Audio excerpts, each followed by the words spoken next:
Hey, we're the Westar Twins and you're watching TrapXart TV with Biamechi. Positive energy and good vibes.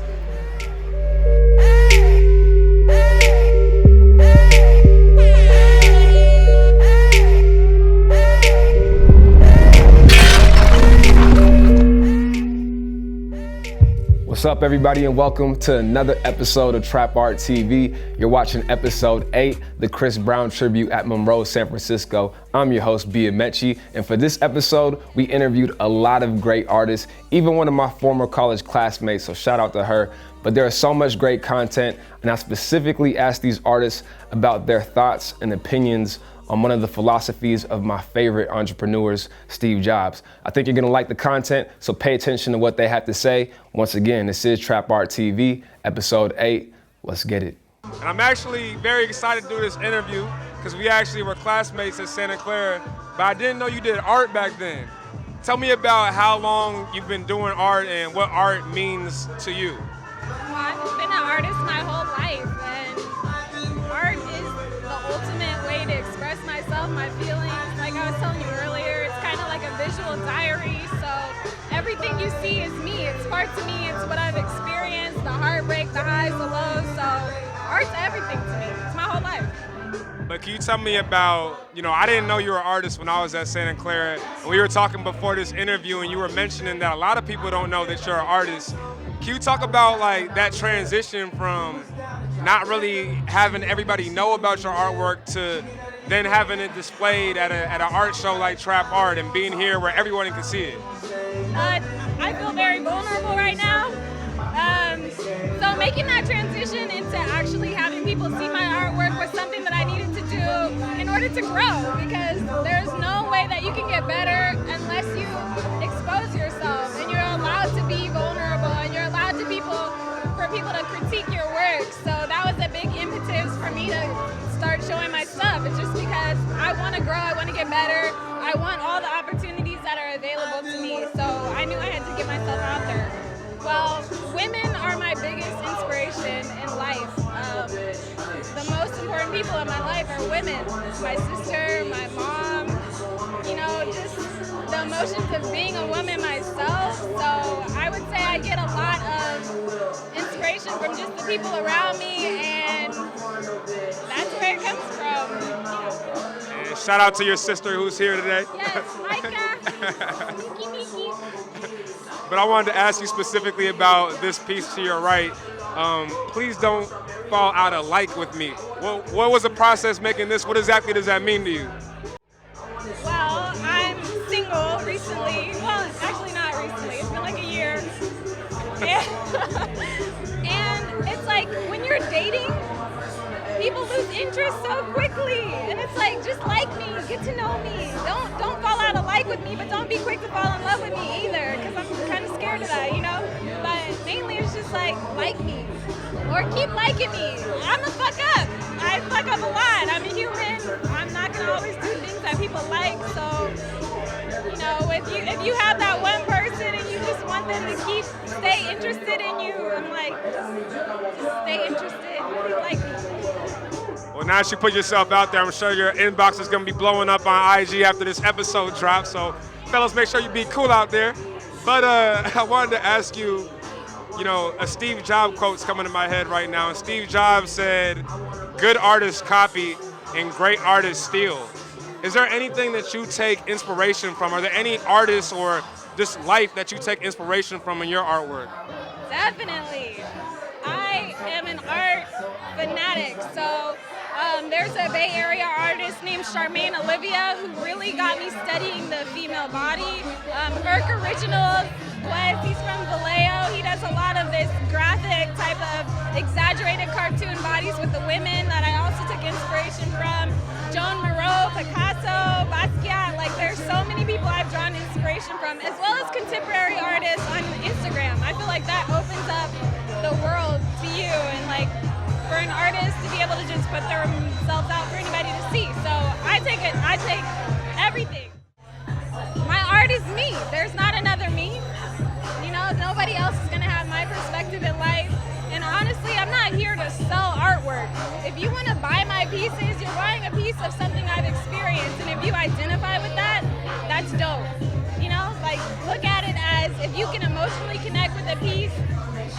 then we can vibe, you know? Well, so I actually connect with musicians more than I connect with other artists. So, I mean, there's people that just like connect with our soul.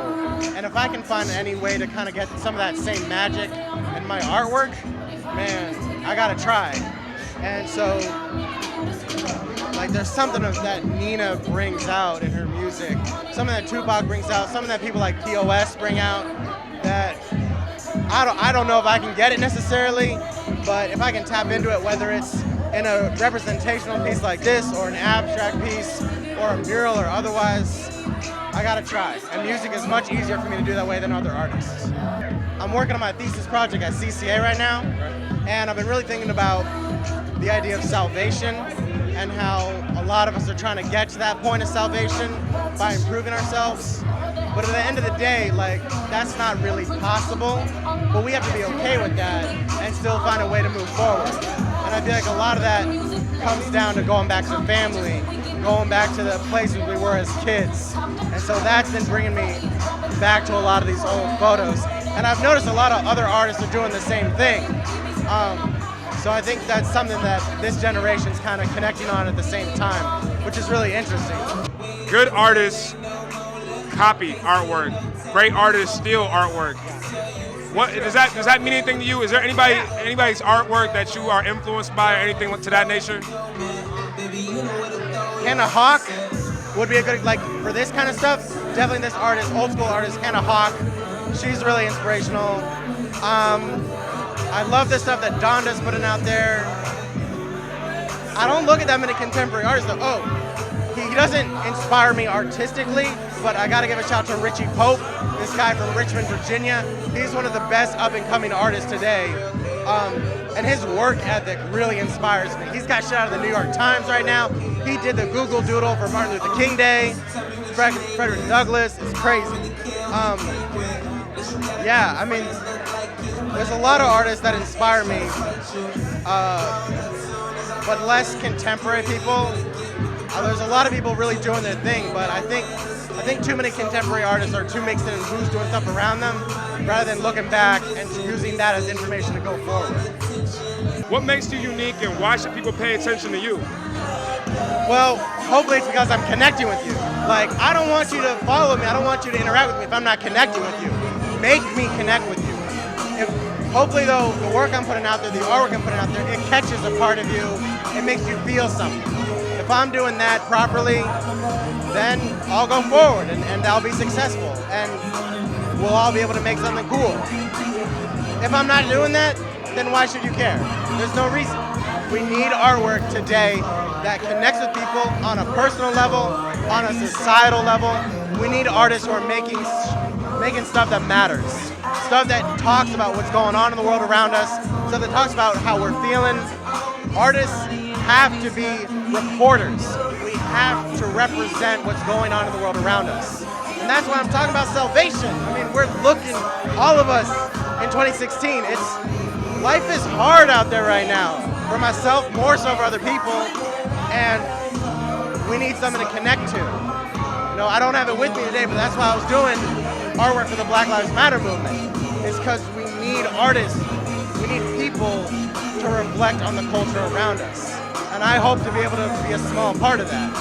And if I'm doing that properly, then, you know, people will connect and it'll grow and go from there. If I'm not reflecting the culture properly, then I need to learn how to do that better. Looking at your artwork today, you got so many different concepts from so many different places. You know, Steve Jobs once said that a good artist copies and a great artist steals. Is there anybody who influences your artwork or people you can talk about who has inspired some of your artwork? Yeah, growing up, man, I thank my grandma because she brought me to art museums and she exposed me to these artists as far as like Pablo Picasso, Jean-Michel Basquiat, Andy Warhol, and Keith Haring, which are what I look up to and the art that inspires me to keep going and keep striving, to be prosperous and get better at what I do.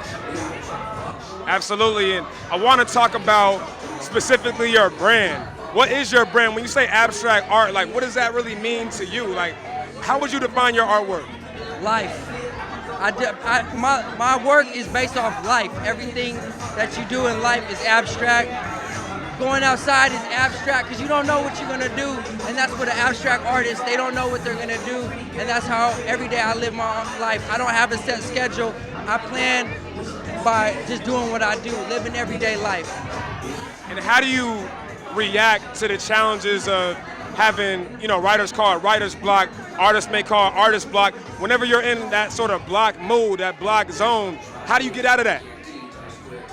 By taking myself out of the zone of being an artist and go outside and soak up positivity, and just life, man. Life is just precious. Life is the best thing going, man. And that's what goes for art. It's life. And why not put two and two together?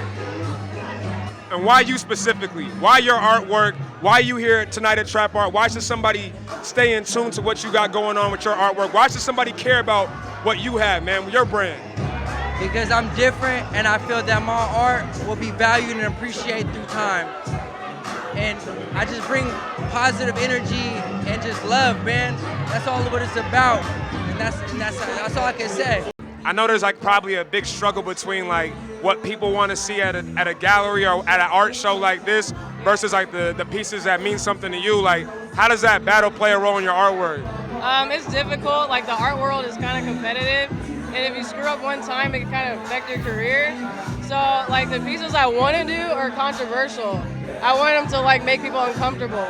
Art is supposed to be an expression of yourself, and a lot of times the way I want to express myself is different from everyone else. I'm introverted, so the kind of pieces I want to do, I want my artwork to speak for me. I'm kind of in my own, away from everyone else, so if I can get my art to talk for me, then it's good. And what would you say your art would say if it's speaking for you? Is it something different for each person, or is there a message that you want to put out there? The pieces that I do, specifically for me, I use Avatar a lot. And when Avatar gets in his state, it's when he's full and confident in himself. So I kind of like to reference that in my pieces. So I'm a confident person. I'm just really introverted. I like to be with myself. So yeah. And talking about being an introvert, you said you want your artwork to make people feel uncomfortable. Yeah. For you personally, you said you're an introvert. If you're an introvert, how are you comfortable to bring your artwork to all these people? And how does art play a role in your comfortability with yourself? Well, it's helped me be able to talk to other people. If I wasn't doing art, I wouldn't be able to socialize. So it's helped me a lot. I'm still adjusting to it, social events and stuff, but I'm getting better. It's cool, I like it.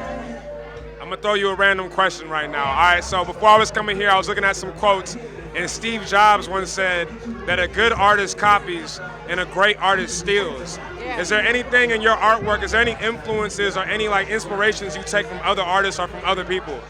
Yeah, it sounds kind of cliche and played out, but Basquiat, I mean, because he's he's African American for one, he was young, he was different, he wasn't afraid to be himself, so I kind of reference that in my work a lot. And then musicians, Don Richard, Aaliyah, Chris Brown, they all inspire me, so yeah. Being a creative person, what's your biggest challenge with your artwork right now? Is there any times where writers call it writer's block, right? Artists call it artist block. Yeah. Do you ever get in those modes where you just can't do anything? No, I don't have artist block. I honestly have too much going on. It's not having enough time. That's what I struggle with. I don't have a problem with creating or coming up with ideas. It's just having the time to create it. And the last thing I wanted to ask you, I wanted to actually give you the opportunity to say anything to artists out there who may be too afraid to kind of show their artwork for people to see, or introverts out there who aren't comfortable with themselves. Is there anything that you can say to them about their artwork, about their life? Oh yeah, mostly for the females first, because I am female, and African Americans, don't ever be afraid to be yourself and create and be confident in who you are. If you're introverted, everyone's a creator. Everyone's artistic in their own way. It just depends on what medium you use to express it in. So mine is paint and a brush and canvas, and some people's might be dancing or music. It just depends on what your thing is. But don't ever stop creating, because someone is always looking at you, no matter what. Yeah. Well, there it is. Everybody's creative. Everybody's an artist. Once you find your passion and make your mark. This is Trap Art. Cheers. There you have it, episode 8 of Trap Art TV, the Chris Brown tribute. Thanks again to all the artists who played a role in that episode. A lot of great content. Make sure you take something away and use it as inspiration. And follow Trap Art on social media by following TrapXart for Instagram and TrapXSnap on Snapchat. And make sure you visit the website TrapXart.com, not only for information on the artists, not only for information on the next event, but for information on the brand new magazine. You gotta get yourself a copy. Once again, this is Trap Art TV. You just watched episode 8. My name is Bia Mechi. Positive energy and good vibes. Cheers. I don't like it, I love it, I wanna grip it and touch it. I'm trying to hit it and fuck it, stab it and stick it and stuck it. Get you to lick it and suck it and kiss it after I nut it. We can be friends, ain't gotta be seen in the public. I'm about that verb, that action, how the coochie having contractions. When I be smashing and smacking and sapping, thrusting and thrashing. Sit back and relax and have a glass of this bottle. Earl Stevens Selections, Mango Moscato. Handbag by Selena, seem like I already knew you. Beautiful girl, you so bad, look like somebody that drew you. My I salute you, you a sight with sore eyes, booty and thighs. You and your girl should get with me and my guy. Let me get a bar that's macking, baby girl, get rid of that sap. He ain't real, he a fraud, baby girl, that dude is a cat. When he first intervened, he bought you flowers, no doubt. But once he got in good, he started dogging you out.